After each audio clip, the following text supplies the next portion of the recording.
Retro Hangover is supported via Patreon by listeners like you. We would like to take a moment to thank Lyle McCarnes and Ashton Ruby for subscribing at the 16-bit tier and making this show possible.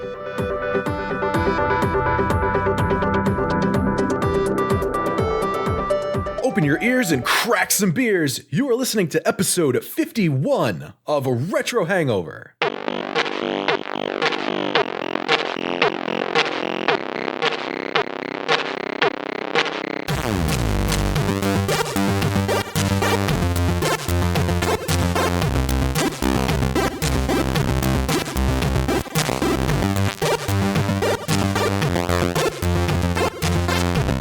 And hello, Internet. Welcome to Retro Hangover Podcast, your favorite podcast that you're listening to while you're listening to it, where we are doing diddly Diddy Kong Racing, daringly deciding Dragon Decadence. This is episode 51 of the Retro Hangover Podcast, and I am your co-host, Chris Copleen, and as always, with your host, Shane Panzer Dragoon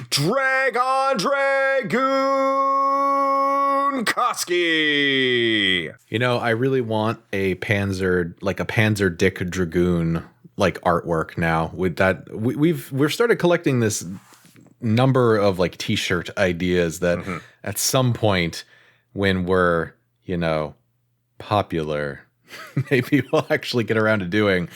But I feel like that's a really good one. Like I can envision it in my head. We need to get somebody on that. Let's we should make a companion to the Dick Dragon, and his name will be Jimmy. And when they can combine, Jimmy will act like a hat, and then he can be the armored Dick Dragon. Ha. That's a reference that nobody younger than us would probably get. Does anybody actually call it that anymore? I don't think so. I think people our age barely call it that. But anyway, Grandpa. So okay, how you doing? We're on the other side of episode 50 now. So we hit that milestone, and now we are looking to the future for episode 100. So it feels good, man. Yeah, we'll get there in 2 years, and I'm feeling optimistic. It was really cool having our patrons on our last episode. I had a lot of fun with that. I think it turned out really well. Yeah, definitely. So thanks once again, guys. I know you're listening to this because you guys are awesome. So thank you for staying with the show. But in the meantime, Shane. Yes. Have you been playing the Vidya games and the life, and how are the things? Yes, I've been playing the life. Oh. Yes, as I'm not particularly good at it, but I found this walkthrough and it's been helping, I guess. I don't know where I was going with that metaphor, but anyway, it's been all right. So some inside baseball on this one. This is actually take 2 of recording this episode because we were going to do it a couple of days ago and we ran into our first ever major technical issue in which we lost an entire episode. So it was bound to happen, I mean, we're 50 episodes in, so 3/4 of an episode because we never stopped. We never finished. I mean, it was basically the whole episode. Okay, yeah. Fair. But outside of that, doing all right. I finished the story in Kingdom Hearts 3, which, by the way, I'm not gonna spoil anything or whatever, but the way that wraps up is actually a huge letdown. But shocker. Yeah, well, I was I honestly, I don't know what I was hoping for because I've played all 3 mainline installments of that game now, plus most of the sort of tertiary titles, even though those are technically required to understand or even begin to understand what the fuck is going on in that game. Having done all of that, I still don't know what the hell is happening in that game. To the point. You know what? Don't worry. Just subscribe to Disney Plus, and I'm sure that they'll fill you in. I mean, I am subscribed to Disney Plus, and if they wanted to make a Kingdom Hearts like original series, I'd be okay with that. But I would not. Well, that's where you and I differ. But I finished the story and then immediately went to YouTube and looked up like full story explanation Kingdom Hearts and tried to piece it all together because there's just so many different story threads. It's like Lost and just about as confusing and disappointing by the time it gets to the end of it. But anyway, working on the collector stuff for that. Kind of trying to 100% some of that stuff now, and started off season 19 of Diablo 3, so that's always a good time. Rolling a barbarian to try out one of the new sets, the armor sets that they've included this season. So yeah, man. Is that where you have the Pooh Bear Panda mode In Diablo 3? Yes. Yes. If you were asking about Kingdom Hearts, I would unironically say yes, but also yes. The Pando monetization. I'm still waiting for those cosmetic items. I want like a Pooh helmet, but I guess I'll just have to keep dreaming. Yeah. But what about you, Chris? What have you been up to? Living the life. I re-enlisted in the Navy today. In fact, as of this recording, it is officially my 16th anniversary in the Navy. So, yay. Okay. I don't know if I should clap for that. What exactly does it mean to re-enlist? Because I have no idea. Like, are you just signing up for another contract? Is that what that means? Yeah, essentially. So, like, I technically could have gone another year without re-enlisting because you re-enlist to extend out the amount of time you have left. Okay. In the Navy. So now I have 5 more years left, and 5 more years I can actually get out if I want to. Like, well, I could get out in a year if I wanted to, but I could like collect a paycheck for the rest of my life if I want to. I see. Okay, so you're basically just trying to extend long enough to get that sweet retirement. Yeah. Okay. I mean, and stay employed. I think that is the key. I mean, I guess whatever. Yeah. I mean, staying employed is kind of important. That's what I've been told. Especially when the human robots take us all over and completely collapse the economy. I guess it won't really matter. It's only a matter of time. time. At the same point, yeah, I'll be fighting the robots from a ship, I guess. So I mean, it might be. I don't know. Maybe it's the only safe place left. Who knows? No. In terms of video games, yeah. Breath of Fire 3 is still a thing. I've talked to Shane about it, so the RFR will be in once I beat it. I'm getting really close to the end. I'm really not that far now. I have mixed feelings about it, and I'll make sure that I explain that in the RFR, just because that is a patron request. So I'll get into that there. Played a lot of Rogue Legacy, and that's a game I enjoy playing for a couple hours, and then I realized I spent way too much time playing it. I don't know what I've done with my life, because I know I'm never going to beat it, even though I'm having a lot more fun with it now than I did when I played it a while back, just because the controller is a little bit better because it's a Sega Genesis 6-button controller. And I know you're going to give me shit for that, and I think that's fair. However, I would never do that. Please continue. However, a retro controller is much more suitable for a game like Rogue Legacy than an Xbox 360 controller. Oh yeah, because playing a 2D game is always better that way. No, playing 2D games with an Xbox controller still sucks. Yes. And I played a little bit of the game for this episode today that we're going to get into. What? We're talking about a game? We are. Is that what we do here? Yes. I don't know, I'm new, so, bear with me. Well, we don't have to talk about a game because sometimes we can talk about systems. We can change it. pull a complete 180 like mid episode. Just M. Night Shyamalan everybody and just start. It's a super plot twist because you're going to see the name of the episode, and while you're listening to the episode, you're going to hear me change the episode in front of Shane. It's a Inception thing. Oh my god! I don't think that's how that works, but let's roll with it. In any case, no, we're not changing the episode. You did read the title correctly. So Shane, kind of talk to us about what episode we are doing today. We are talking about Panzer Dragoon for the Sega Saturn. Yes, with the reference to the armored Jimmy Dragon. Yes. So the Jimmy Dick Dragon, the Jimmy-hatted Dick Dragon.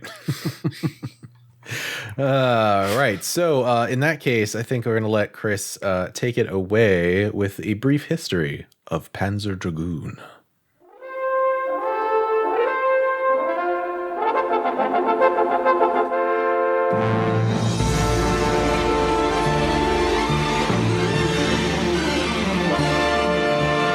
Riding through the desert on a typical bounty mission, you are suddenly attacked by some mutants.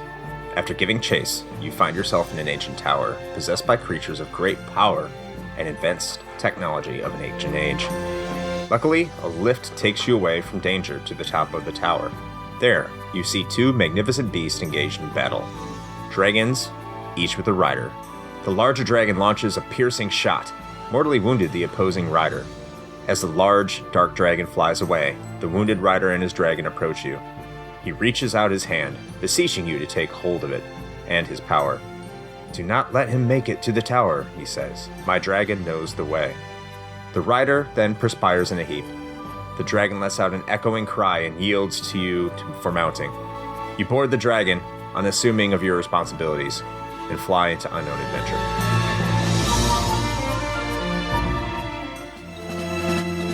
The development for Panzer Dragoon begins in 1993.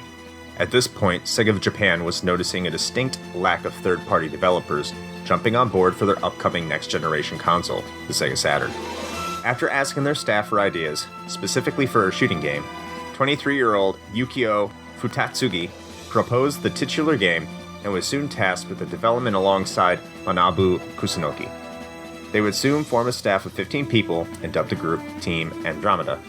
With 3D visuals just being introduced into mainstream gaming, Team Andromeda wanted to create a game that had a completely 3D environment. Drawing inspiration from games such as Space Harrier, Starblade, Star Fox, and Ray Force, known as Galactic Attack in North America, it was decided that Panzer Dragoon would be an on-rail 3D shooter. Decision was made to make an armored dragon the vessel utilized after noting that armored spaceships were too bland and predictable. Additionally, a living creature would allow for more detailed animations. The game was then named Panzer Dragoon, mostly because Futatsugi thought Kikoryu was boring and wanted to spice things up by using the German words for armored dragon instead. The team then created the game setting, a post-apocalyptic sci-fi world, drawing heavily from influences such as the novel The Long Afternoon of Earth, artwork from French artist Moebius, and movies Nausicaa of the Valley of the Wind, Star Wars, and Dune. Manabu Kusunoki decided to avoid going down the then popular path of including giant Gundam-like robots or spiky-haired anime heroes and waifus, instead focusing on more of a Middle Eastern Turkish design style with a focus on industrial-era inspiration when designing machines and settings. Team Andromeda would face severe challenges as game development came nearer to completion, with the Saturn hardware being new and not seeing the hardware finally finalized until mid-1994, mere months before retail release. Panzer Dragoon was not able to be properly tested on final hardware and had to be delayed past the November 1994 launch in Japan. The team had to limit the amount of resources in their stages, as they struggled to maintain a consistent frame rate, usually only being locked in at 20 frames per second. The soundtrack, however, composed by NHK musician Yoshitaka Azuma, was finalized during this time and is considered to be one of the best soundtracks ever created. The game would finally find a release in Japan on March 10, 1995, and would be a launch title for the North American Saturn release on May 11th of the same year, and Europe getting it on August 30th, also the same year. The PC would see a release on March 14th, 1997, and initially be exclusive to Japan. Reviews upon release would be positive, with some publications even calling it the Saturn Game of the Year. Even though the games would receive high praise and be one of the Saturn's best-looking early games, total sales of the game are only estimated to be at approximately 370,000 copies in Japan, with no official data from other territories. However low the sales, the series went on to have 3 sequels, Panzer Dragoon Zwei, Saga, and Orta, with a remake of the original game in winter of 2019 or 2020 for the Nintendo Switch and PC via Steam. And that is your brief history of Panzer Dragoon.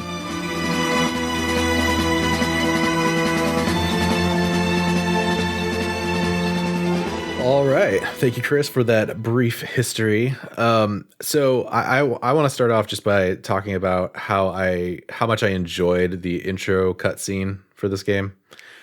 It's pretty cool. It is really cool. And it gave me, so it's funny because this was around the same era as, like the original Diablo and some of that stuff. So a lot of the 3D models and the animation stuff was very, very reminiscent of that because that's kind of where the tech was at the time.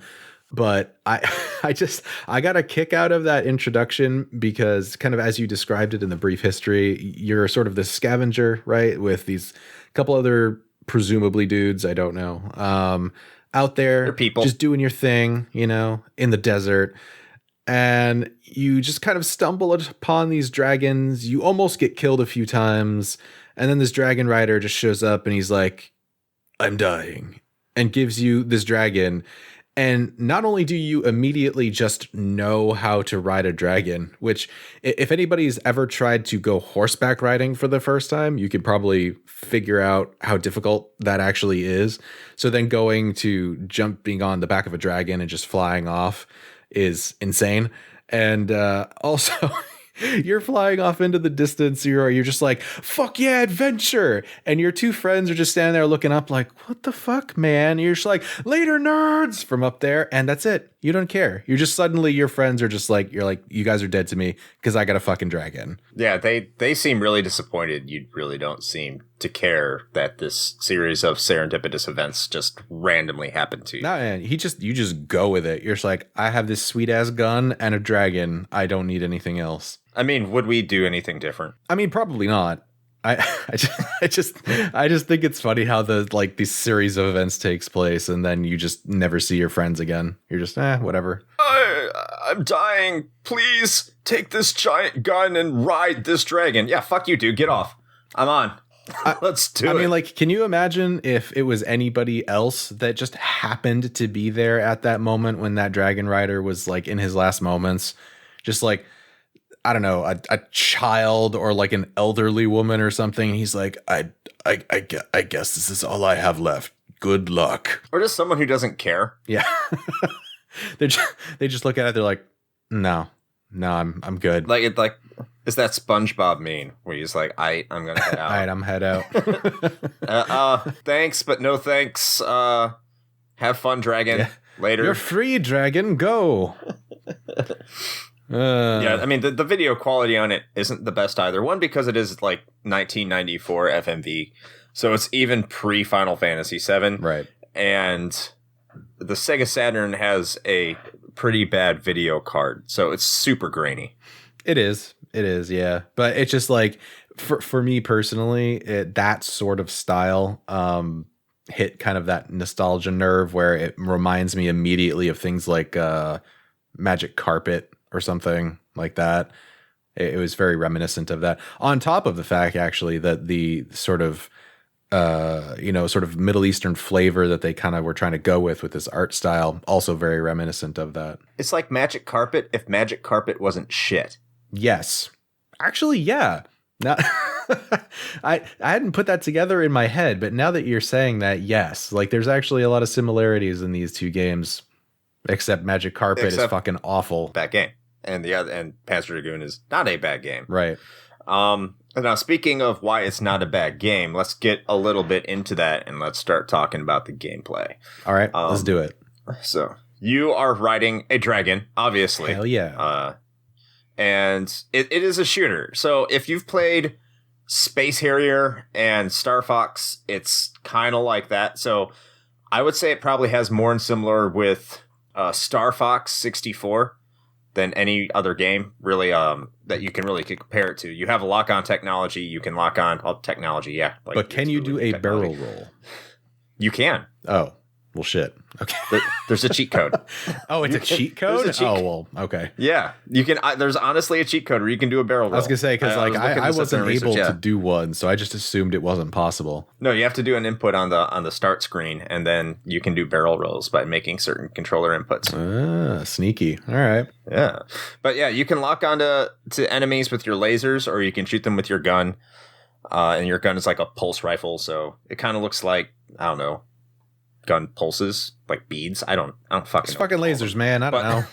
Fucking lasers. No, because your dragon shoots lasers. I mean, you're shooting like plasma beads. Yeah, there you go. Plasma beams. That seems good. Yeah, plasma. Yeah, beads with a D. No, I'm gonna go with beams. Beads seems weird. Fine, fuck it. Yeah, beams. But additionally, like you can go up, down, left, right, of course, like any shooter in Star Fox.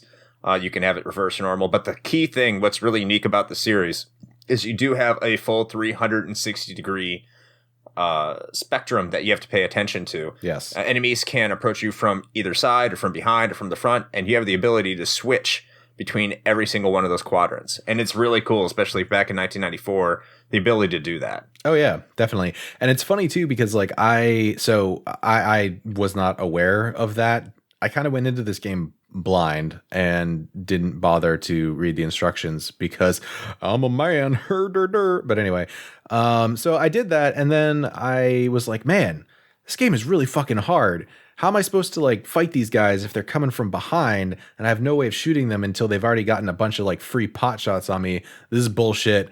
I'm gonna have a lot to say about this when we do this episode. And then like halfway through playing it, I sort of just randomly tried to mess with the shoulder buttons, and I was like, oh. And then it all made a lot more sense, because then you're able to sort of shift your view, left or right, all the way around with the shoulder buttons. And man, the game got easier, surprisingly. Imagine that if you play it right. Yeah. The difficulty lowers. Who knew? But it is really cool, though. And because to your point, like, rail shooters were certainly not a new thing when Panzer Dragoon came out. But having the ability to, change your view to any of the, cardinal directions on the fly, no pun intended, was, as far as I'm aware, a fairly innovative thing. I don't know anything off the top of my head that was allowed you to do that. And you might be able to fill in the blanks on that one. But I don't want to say, it was the first game to do that, because I'm not sure. Because if you go to like spaceship shooters in space, I'm sure that you could say that you always have the 300-degree field of movement, right? Like, because you're not, it's not on rails, obviously. And well, sure. Yeah. I mean, I'm talking about that specifically, like rail shooters themselves, because, the vast majority of rail shooters, even to this day, because yes, they still make them, is, you just face wherever the camera is taking you and you blast stuff, and that's pretty much it. Which has its own place. Those are fun. I like to get down with some House of the Dead 2 every once in a while. But this having the ability to not only turn around and see different views, but also the fact that, you're really required to do that because of the fact that enemies could approach you from any of those angles. And you have, sort of your little mini map with the little pings on it to tell you where enemies are coming in from. It adds a whole other level of, dynamic gameplay on top of your typical rail shooter, which I actually really enjoyed. And, control stuff aside, and that was 100% my fault because I didn't take the time to figure it out. I would argue that it does also add to the difficulty of the game, because you're not just looking in one direction and, reflex shooting things as they come onto the screen. You quite literally have to have your head on a swivel, which, I think is pretty cool. Well, that, and the way that enemies cluster, additionally, you have to make the decision whether or not you're going to be using your homing lasers or your plasma bead. Right. Okay, we're sticking with shots. bead. How about rifle shots? Fine. Bead it rifle is. shots. Nope, it's a bead now. Fuck it. So you have to decide whether or not to use your homing lasers or your bead, yes, in order to attack the enemies, because you do get, like, the more enemies, the percentage of enemies you defeat determines how many continues you get when you complete a level. So players who don't need a ton of continues will be getting tons of continues, and players who need continues will not be getting them because, they suck. Yeah, it seems a little counterintuitive, doesn't it? Very. But, it does encourage you to get good. I suppose that's true. I mean, and even the whole, like, gaining extra credits to continue sort of thing is really just a holdover from the fact that this is, at its core, an arcade title. Oh, yeah. I mean, look at all the inspirations I listed in the brief history. They're all arcade games with the exception of Star Fox. Right. So, Space Harrier, Starblade, and Rayforce. Mm-hmm. They're all arcade games. And, like, I when I saw Rayforce at first, I was kind of surprised until I saw the way that they were attacking, like with the homing laser and everything. That's very much part of the Ray series. Mm-hmm. And Rayforce was released several months before development really wrapped up. So it kind of makes sense. If you haven't played Rayforce, look up Galactic Attack or Layer Section, and you'll kind of see what I mean. It's an evolution of Xevious. I'm not going to get as detailed as I have as I would normally get, but that's kind of the gist of it. So I was kind of surprised when I saw it, but then it all kind of made sense. But in terms of controlling your actual dragon, I had a lot of difficulty. I still have difficulty with that. I played it again really recently, obviously, for this episode. and I thought I was going to have a lot more difficulty, especially on the original recording. When we were going through it first, I was saying I was having some difficulty, but I think I got over that, oddly enough. Oh. But I still have problems moving the dragon as fluidly as I would like to, whereas the reticle, your aiming reticle is moves a lot faster than your dragon does. Right. And well, I mean, that's just symptomatic of, having to control this thing with a D-pad. I mean, unless of course you were using a Saturn 3D controller, I guess, with like a stick, but it doesn't work. Yeah, and that doesn't really work all that well. So no. So that we kind of went into a lot more detail on that on our take one of this recording, but suffice to say, when I was running this on my emulator, because I do not own a Saturn, I was having such a difficult time playing this game because the emulator defaulted me to a Saturn 3D controller, and I don't know if this is symptomatic of the controller itself or if it was the emulator. I can't say for certain, but my aiming reticle, when I used an analog stick on my controller, would snap back to basically the 0 point every time I would let go, which makes the game damn near impossible to actually play effectively. And I almost immediately gave up on it at that point, and I was going to message Chris and be like, we should pick a different game to talk about. But I figured it out that was why. And so when I switched my emulator to just a standard Saturn controller, suddenly it was much easier to control. But I mean, this kind of game really, really would benefit from a twin stick setup. Kind of like Sin and Punishment. Right.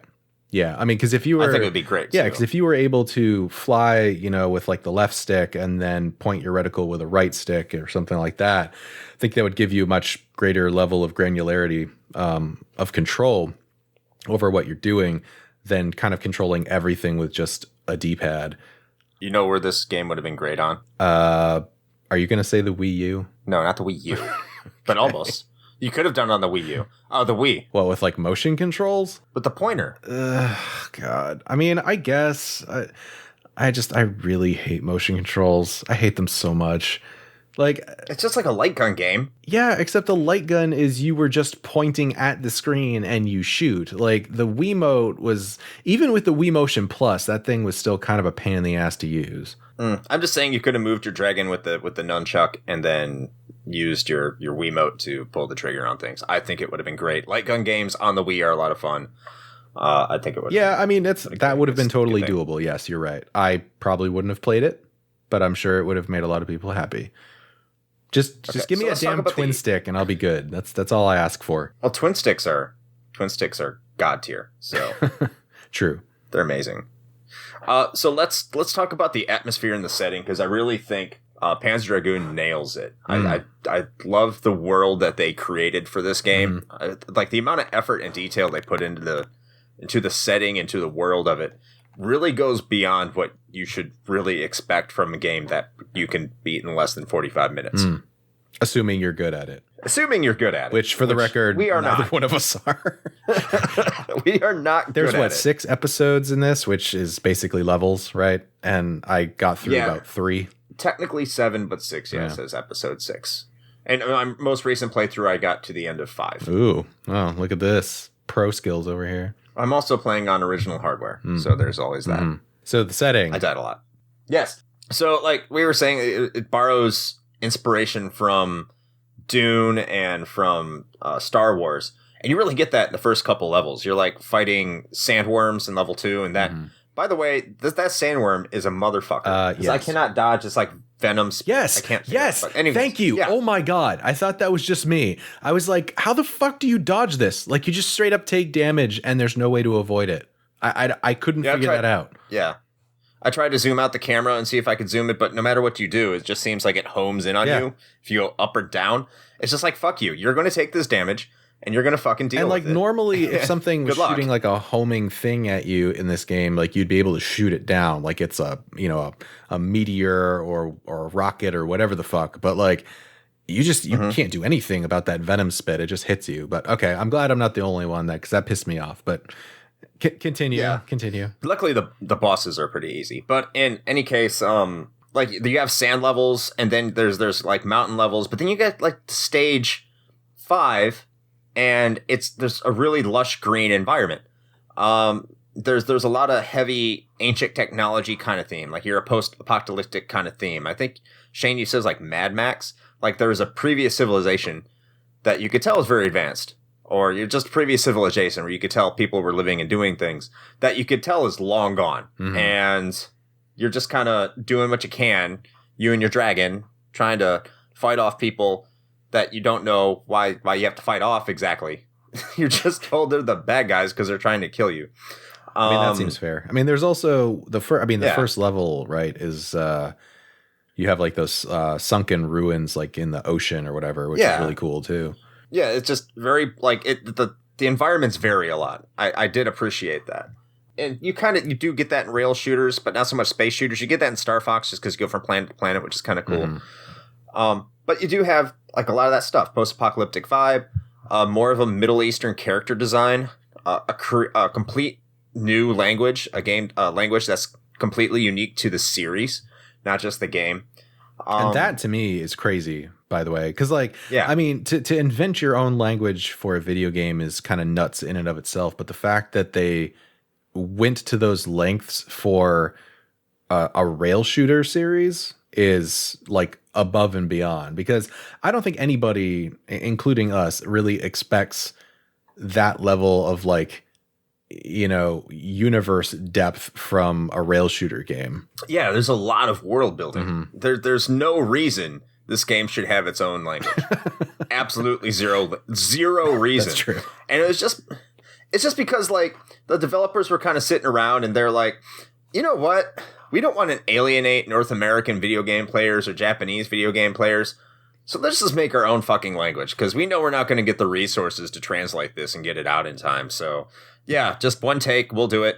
And you could tell like the voice actors are trying really hard to talk in this made up language because it does sound forced. Like it's not natural. No. But you as a listener, how are you going to know what sounds natural or not? The language doesn't exist. I mean, also that and the, you know, given the time in which this game came out, let's say that maybe the voice clips are not the greatest audio quality either. No, they're not. Yeah. It's very 1994. Like to the point where I actually need to make a little bit of a confession. Before I realized this little like fact about, you know, them creating a language for this, I seriously thought that my copy of the game had English subtitles with Japanese audio. I wouldn't blame you for that. But, you know, a lot of the audio does make sense why it sounds muffled is because they are, you know, talking from speakers outside of their ship. Right. It does get better because if anyone's played Saga, and a lot of people haven't, the voice audio recording does get a lot better. But unfortunately in Panzer Dragoon Saga, or fortunately, all the voice acting that aren't in the, like, except for the beginning of the game and the end of the game, is all in Japanese. Okay, yeah. So it's very weird. But yeah, the fact that they created a language is really cool. And the inspiration for the language, in case anyone cares, it's a mixture of Greek, Latin, and Russian. Ancient Greek, to be specific. Yeah, that is an interesting mix. I wonder if there's something that you could actually go and find, like if there was like a development Bible for this game or something that has like some detailed notes on the language that they used. I want to know if they were consistent across all games. That's something I need to look up. That's another good point. Because like, you know, some of these fictional languages that, you know, authors or creators go on to make get super involved. I mean, you've got like a more recent example would be like Dothraki, right, from Game of Thrones, or, you know, the classic example of Klingon, that kind of a thing, or Elvish from Lord of the Rings, or even dialects of Elvish, I think, because Tolkien was insane in the best way possible. But yeah, it would be interesting to see if there was a consistency there and if there was some sort of documentation so that you could actually like translate stuff into that language. I don't know who in their right mind would bother to do that. I'm sure there's some very hardcore Panzer Dragoon fan out there that would probably take up that task. I'm pretty sure that there's someone that already has. I would not doubt that. Yeah. Yeah. Anything you want to say about the soundtrack? It's really good. So I was a little surprised, and I don't know if it's just like anecdotal or not, but I was surprised that this was sort of touted as one of the best soundtracks. Not to say that it's not good, because it is really good. I enjoyed it quite a bit, but it didn't stand out to me in that way, but that might just be a personal thing. I think it's more of what the soundtrack was when it came out, like when it came out and how it accompanied. I think one of it is you listen to the music like when you load it up, and you have this high fantasy sci-fi kind of vibe. Sure. So you really don't know what you're getting into anyway, right? And most shooters, better be rail shooters or vertical, horizontal, or space, freedom of movement shooters, you either get butt rock or techno. Or some unholy mix of the two. Right. Panzer Dragoon doesn't do that. It's you boot it up and it's a brass horn just blasting. It's high fantasy. You go into the first level and it's relaxing flight music. I mean, that's the best way I could describe it.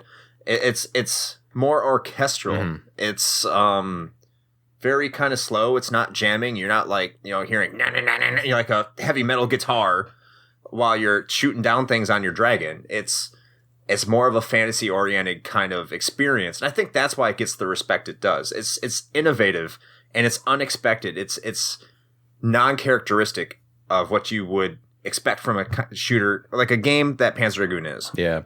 I think it's complimentary without being obtrusive, and that's something that is said about film soundtracks too. There are certain films that do that very well, and then or TV shows even. Actually, I was just watching someone's review on YouTube of the recent episodes of The Mandalorian on Disney Plus, which, by the way, is really good. And one of the things that they kind of pointed out as one of their nitpicks was that they felt that the soundtrack was too present, that, the music was almost making like certain scenes feel forced. And that can happen. The Force? Yes, the Force.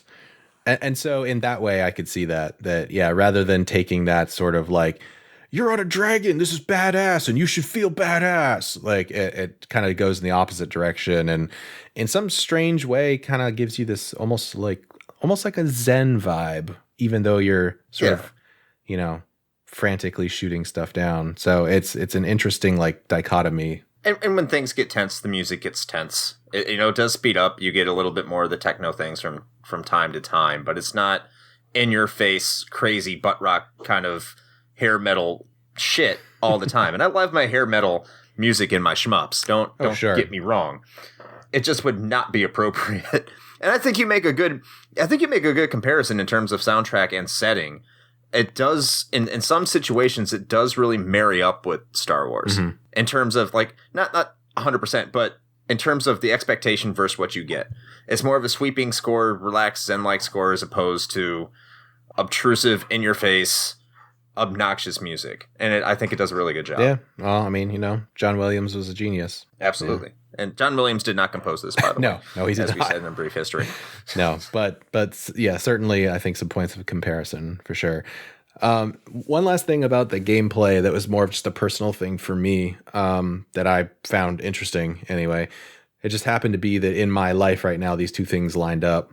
But I mentioned at the beginning of the episode that I was wrapping up Kingdom Hearts 3, and anybody who's familiar with that series knows that a rather large chunk of those games tend to be gummy ship portions, which is space shooting, basically. And the earlier titles were actually just rail shooters in those sections, so it was even more similar to this than Kingdom Hearts 3 is, where now it's more of like an open space that you can fly around in. But the reason I bring it up is just because I noticed that there were some very distinct similarities in how the gummy ships control in Kingdom Hearts 3 and how your dragon controls in Panzer Dragoon.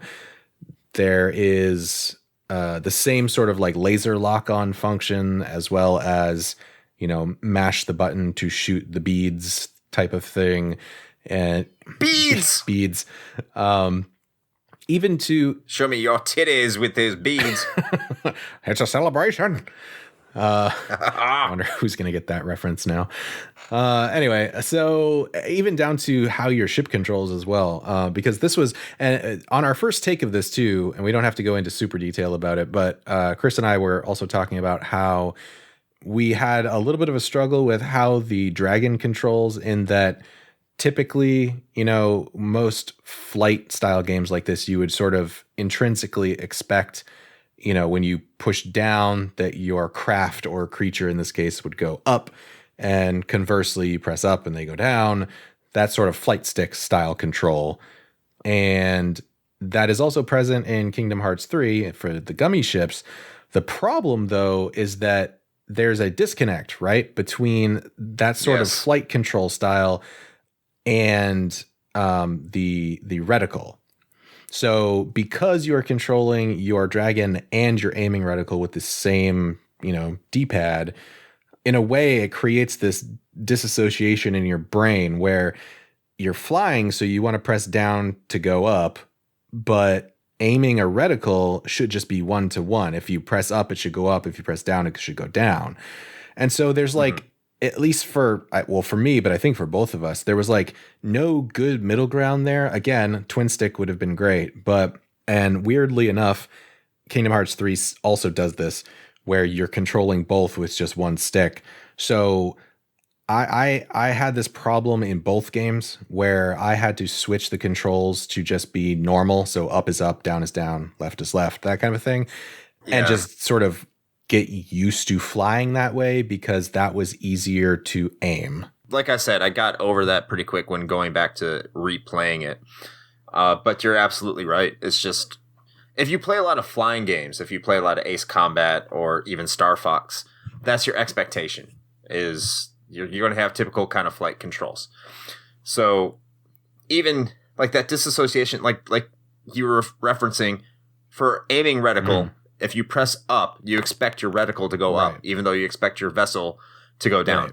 And yeah, it's a big pain in the ass, and it takes a while. There's a long period of time I couldn't play this game. And that's one of the reasons, I can't play a lot of first-person shooters now, is kind of the same reason.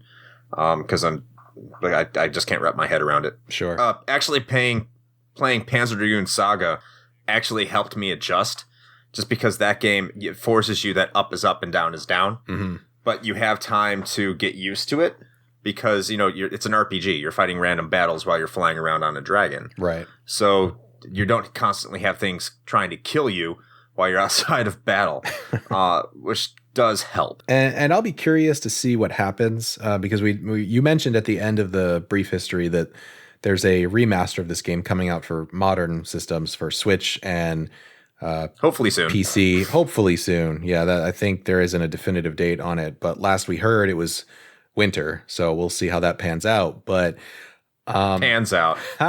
Panzer out. Anyway, I would like to see if there is twin stick support in the remaster, because I think that would take this game to the next level, especially for people coming into it for the first time, which I think is actually going to segue into the last bit of what we typically do with our episodes, and talking about whether or not someone could go and play it today and if it still holds up. I really think that HD remaster would benefit from twin stick support. So I'm really hoping that happens. Or at the very least, on the PC, obviously controller support should be non-optional. That should be built in. But on PC specifically, I'm hoping for mouse and keyboard support as well, because that would also make it good. Control much, much better. So are you saying it is worth it today? How about the original Saturn version? Let's stick with the original Saturn version. I think so. Yeah. I mean, it's not a huge investment, right? If this was some friggin' 40-hour game or whatever, it might be a little harder to recommend. But given that, assuming, you can get over the difficulty spike or whatever, I'd say yes. I mean, you can play this game in an hour or less. And because it's broken up into, distinct arcade style stages, it's something you can very easily just kind of hop into and play for a little bit. And it is fun. Control issues aside, it's still a fun rail shooter with, the addition of the 360 degree, viewpoint movement and that sort of thing. So yeah. I mean, I don't see why anybody, wouldn't benefit from at least checking it out. I mean, I enjoyed my time with it. And for that reason, I'm going to say yes as well. Just because coming into this, I knew Shane had never played Panzer Dragoon. So I was kind of weary about it. Like all those things. He said, oh my God, we need to go to a different game. Like this is too archaic. This is an anachronism of terrible things of the past. But, Shane liking it, me going back, I played it. It's good. I went back and played it. It's still fun. You do have to get over the fact that, and in terms of the original, and this is why the HD would benefit it so much, it still has that awkward transitional 3D graphic style. Yeah. And also the way it controls might be a little too floaty because it's not stiff and ultra reactionary like a lot of fans of the genre might prefer. But if you can get over that, you have a good game with a good soundtrack, really good graphics for the time it came out. It's, they look bad if you spend too much time looking at them, but you're not because you're shooting things, and that's a benefit of the genre. And it provides a difficulty that is difficult, but it's not impossible. So yeah, highly recommended with an asterisk. If you're listening to this, that probably won't bother you of the old 3D graphics, but for maybe younger listeners, people who didn't grow up during that era, might take some time to adjust. Yeah, but I mean, also at the end of the day, you are flying on a fucking dragon shooting lasers. I mean, you can't really go wrong with that, right? Absolutely not. And he does look like a dick dragon. He sure does. Which is the best kind of dragon. Clearly. Yeah, that was actually one thing I noticed when I first went into this, is that the design of the dragons in this game is very distinctive. It's not what one would immediately think of when you think of dragon. No. Yeah. We formally announce officially, this is official, Sega, like you don't get to choose. It's not up to you. That Panzer Dragoon, the dragon from Panzer Dragoon, is the official dragon of the Retro Hangover podcast for its dick dragon-like appearance. I'm okay with that. Seal of quality. I'm down with that. There you go. Panzer Dragoon, the official mascot of Retro Hangover. It's a mascot. It's just the official dick dragon. Okay. We can say it's okay, fine. Official mascot. Fuck it. Panzer Dragoon's dragon is the official mascot of Retro Hangover podcast. There you go. You heard it here. Right here. All right. So in any case, Shane, yes. Where can we find us? Where can we find us? That's an excellent question. Well, we can find us pretty much anywhere on the social medias. We are on the Facebook, Instagram, the Twitter. Just look for Retro Hangover and you will find us. Also, if you're interested, we do have our merch store open, and you can find that at bit.ly/RHP merch. And if you would like to join the illustrious ranks of the 16-bit tier patrons that we shout out at the beginning of our episodes, or at a different tier, even as little bit as $1, if you want to donate, you can totally do that. We'll be eternally grateful to you. You can check out our Patreon as well. You can find that at bit.ly/RHpatron. And you can get access to not only a private Discord server where you can harass us whenever you want, but also a bunch of pretty cool bonus audio content, like outtakes from our recordings and our rapid fire reviews of some of the games that we are playing in between, our mainline episodes. So please feel free to go check that out. Thank you for joining us on this wonderful podcast. Oh yeah, Sunday streams on Twitch. At twitch.tv/Retro Hangover. Yes. There's at Sunday at 9 p.m. Eastern Time, 2100.